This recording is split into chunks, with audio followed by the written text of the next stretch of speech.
¿Saben qué fue lo que me volvió loco durante años en este taller?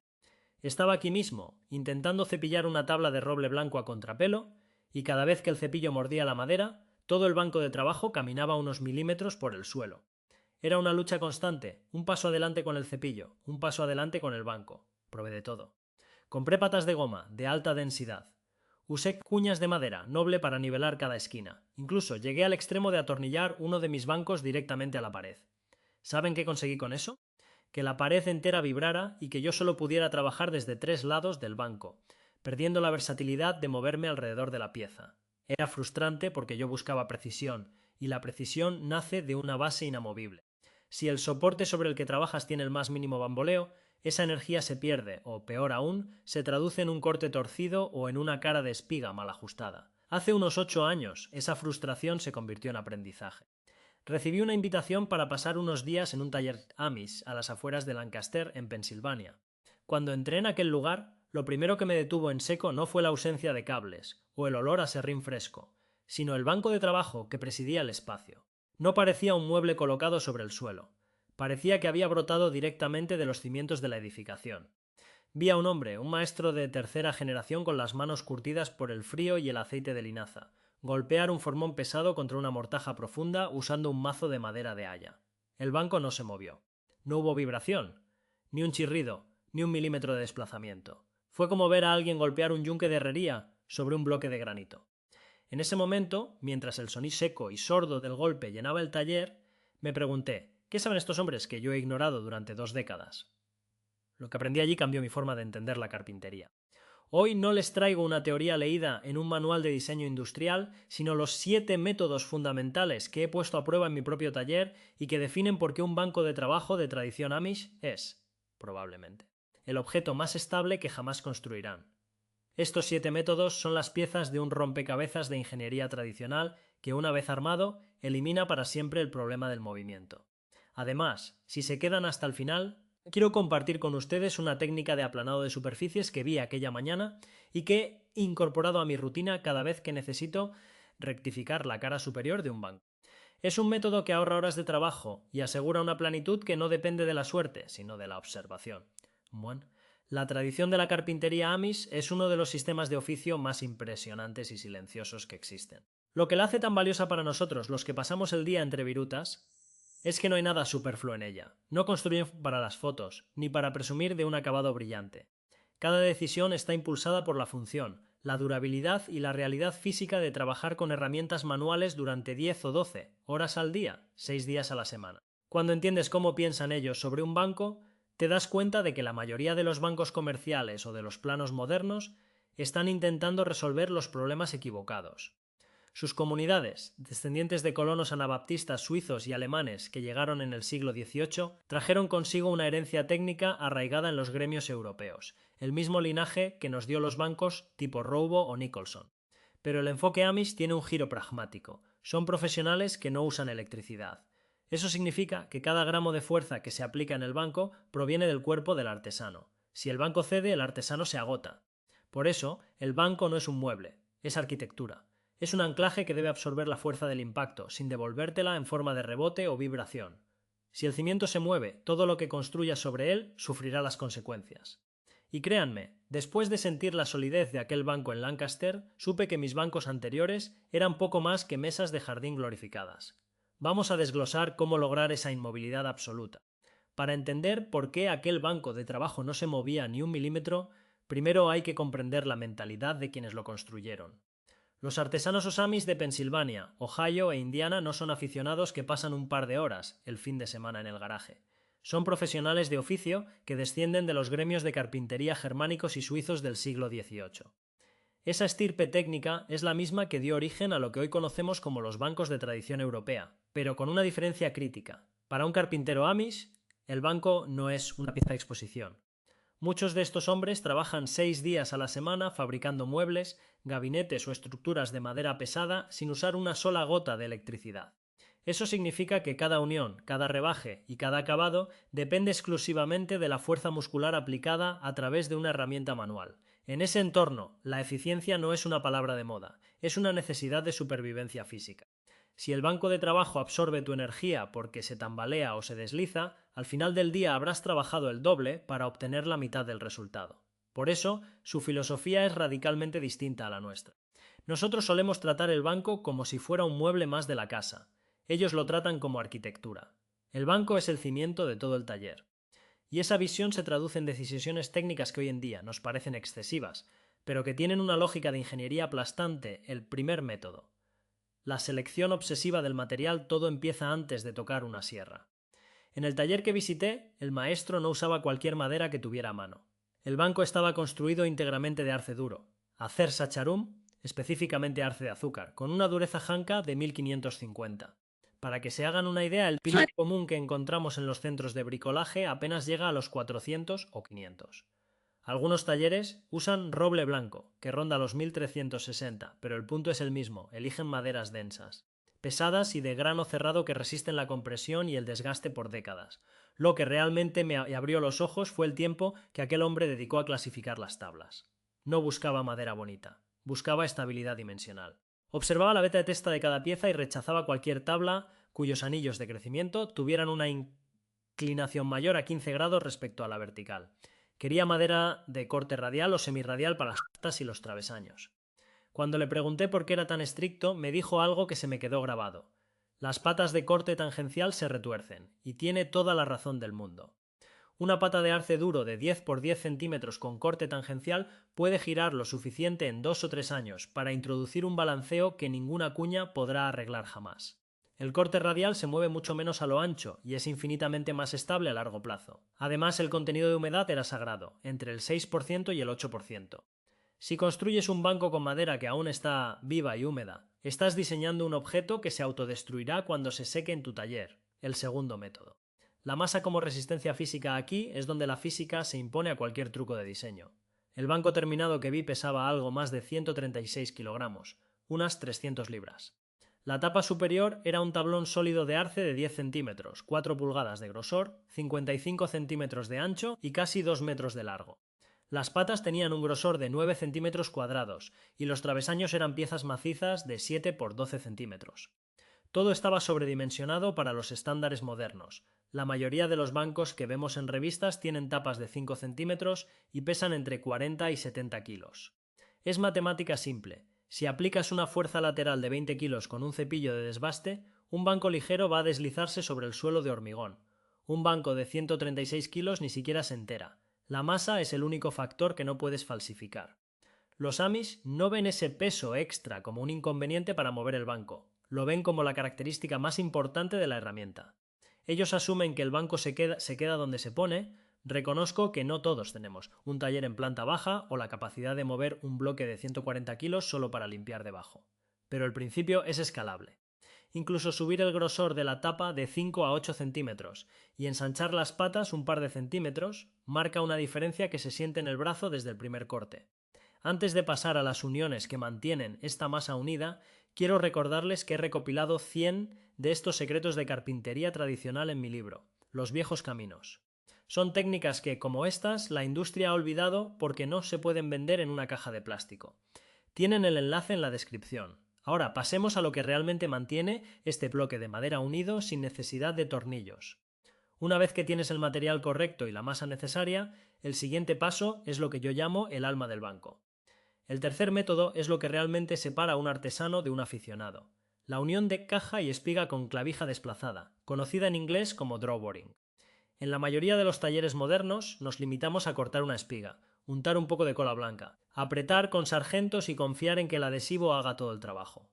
Para un mueble de salón, eso está bien, pero un banco de trabajo es una herramienta de impacto. Cada vez que usas un mazo o empujas un cepillo, estás sometiendo a esa unión a un ciclo de estrés que, con el tiempo, genera microfracturas. En la cola, el método Amish prescinde de la dependencia total del adhesivo. En el banco que vi construir, cada unión entre las patas y los travesaños estaba bloqueada mecánicamente. La técnica consiste en perforar el agujero para la clavija en la caja de la pata y luego marcar ese mismo centro en la espiga. Pero aquí está el secreto: el agujero en la espiga se desplaza deliberadamente unos 0,8 a 1,5 milímetros, 1,32 a 1,16 de pulgada hacia el hombro de la espiga. Cuando introduces una clavija de madera dura y cónica a través de ese orificio desalineado, La clavija actúa como una cuña interna que tira de la espiga con una fuerza colosal, obligando al hombro a pegarse contra la pata de forma tan apretada que ni siquiera una hoja de afeitar podría pasar entre ellos. Lo que me dejó sin palabras fue el detalle de las clavijas. El maestro usaba clavijas de roble verde, recién cortadas, en una estructura de arce seco. Me explicó que la clavija verde tiene un contenido de humedad mayor. Al secarse dentro de la unión, sus fibras ya están comprimidas por el desplazamiento de los agujeros, creando un cierre mecánico que no se soltará ni en 100 años. Yo intenté replicar esto en casa y al principio fui demasiado ambicioso con el desplazamiento.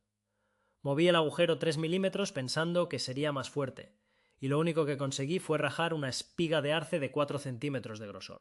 La lección es que la sutileza es poder. Un desplazamiento de apenas 1 milímetro es suficiente para crear una unión que no necesita sargentos y que se mantiene sólida incluso si la cola llega a fallar por la vibración constante. El cuarto método tiene que ver con la geometría de la base, específicamente la ubicación de los travesaños o stretchers. La mayoría de los planos que circulan por internet te dicen que coloques los travesaños bajos, a unos 10 o 15 centímetros del suelo, para bajar el peso. Error. En el diseño Amish, los travesaños largos se sitúan a unos 30 centímetros, 12 pulgadas, del suelo, y los cortos, los que unen las patas lateralmente, a unos 40 centímetros, 16 pulgadas. Además son piezas masivas, 12,5 centímetros de alto por 7,5 de grosor. ¿Por qué tan altos? Por la triangulación de fuerzas. Cuando empujas un cepillo sobre la tapa, la fuerza intenta deformar la estructura de las patas convirtiéndola en un paralelogramo. Al subir los travesaños, estás acortando el brazo de palanca de la fuerza lateral, haciendo que la base sea mucho más rígida contra el balanceo o racking. Además, las patas terminan en una base plana y ancha, de unos 10 centímetros cuadrados, en contacto directo con el hormigón, sin almohadillas, sin ruedas, sin niveladores de plástico. La fricción de 140 kilos de peso sobre 4 bases de madera dura es superior a cualquier anclaje químico. Recuerdo intentar empujar aquel banco con el hombro, era como intentar mover una columna de la propia casa. El quinto método aborda el enemigo silencioso de todo carpintero, el movimiento estacional de la madera.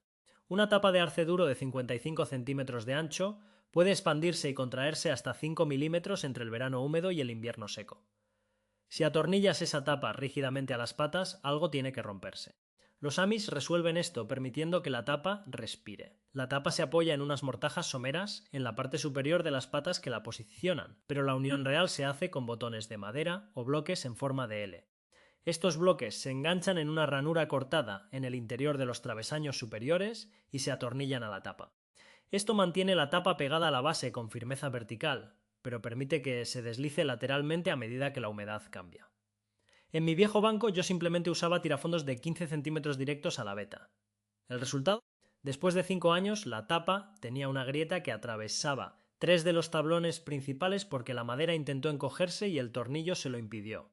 Los Amish aceptan la naturaleza de la madera en lugar de luchar contra ella. El sexto método es el que asegura que la tapa y la base se conviertan en un solo cuerpo, las espigas pasantes acuñadas.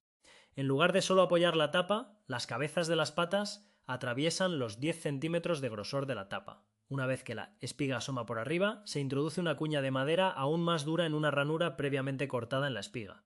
Esto expande la madera de la pata dentro de la tapa, creando una unión en cola de Milano interna. Es una conexión mecánica permanente que no depende de herrajes. Lo fascinante es que las mortajas en la tapa se cortan ligeramente alargadas en la dirección de la veta, unos 2 o 3 milímetros más anchas que la espiga, para permitir ese movimiento estacional del que hablábamos. Es una ingeniería de precisión absoluta disfrazada de simplicidad rústica. Finalmente, el séptimo método es el centro de gravedad. El banco Amish que estudié tenía una altura de 83,8 centímetros, 33 pulgadas. Es más bajo de lo que recomienda la mayoría de los manuales modernos, que suelen rondar los 90 centímetros. Al bajar la superficie de trabajo y concentrar casi el 40% del peso total en la estructura de la base, patas y travesaños sobredimensionados, el centro de gravedad se sitúa muy abajo, a unos 45-50 centímetros del suelo. Esto hace que el banco se asiente en el piso como un coche de carreras de perfil bajo. Cuando estás cepillando, tu peso corporal cae sobre la pieza, no contra ella, lo que te da más control y menos fatiga. La sensación es la de estar trabajando sobre el propio suelo de la tierra. Si tu banco actual se siente ligero o saltarín, probablemente es porque el centro de gravedad está demasiado alto y la base es demasiado liviana en comparación con la tapa. Después de años, viendo cómo fallaban mis propios bancos y comparándolos con lo que aprendí en aquel taller de Lancaster, me di cuenta de que el problema no era mi falta de habilidad con el formón, sino mi forma de pensar. Había caído en patrones que la mayoría de los carpinteros modernos compartimos sin cuestionar, y que la tradición Amish maneja de forma radicalmente distinta. El primer patrón erróneo es construir pensando en la movilidad.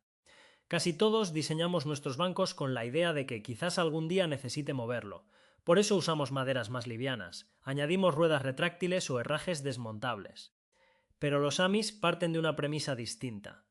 Un banco que puedes mover con facilidad es un banco que se moverá cuando no quieras que lo haga.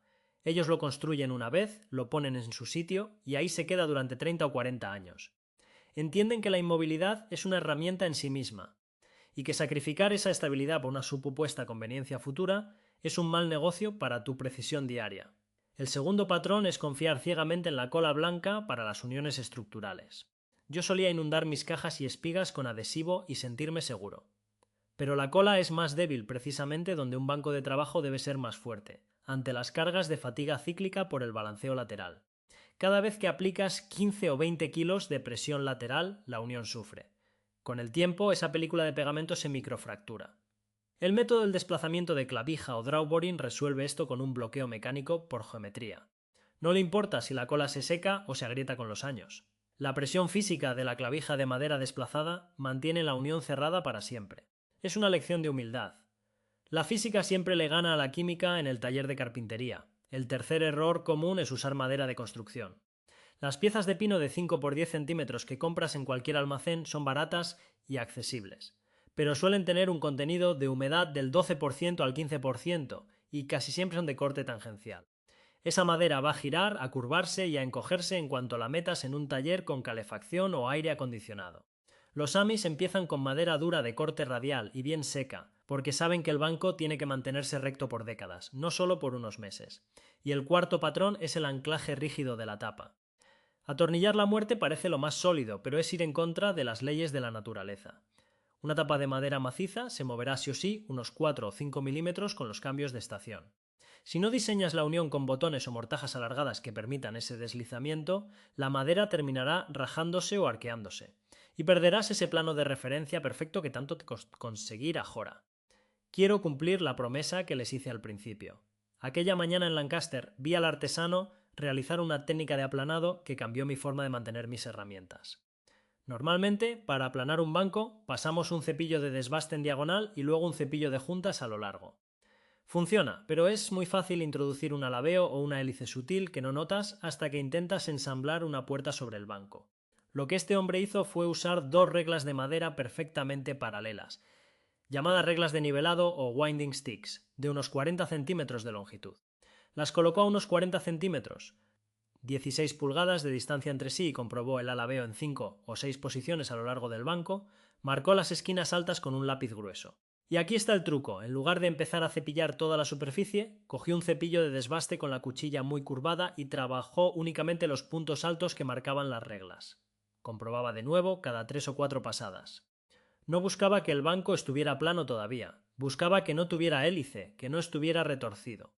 Solo cuando las reglas de nivelado mostraron que el banco estaba perfectamente alineado en toda su longitud, cambió a un cepillo de juntas del número 7 para dar pasadas largas y nivelar el resto. En menos de 20 minutos tenía una superficie de 2 metros de largo perfecta. Yo me había pasado años intentando corregir el plano y el alabeo al mismo tiempo, lo cual es como intentar nivelar y plomear una pared simultáneamente. Saca el giro primero, y el plano vendrá casi solo. Es un detalle pequeño, pero ahorra una cantidad enorme de esfuerzo físico y frustración. Todo lo que les he contado hoy son solo 7 piezas de un saber mucho más profundo.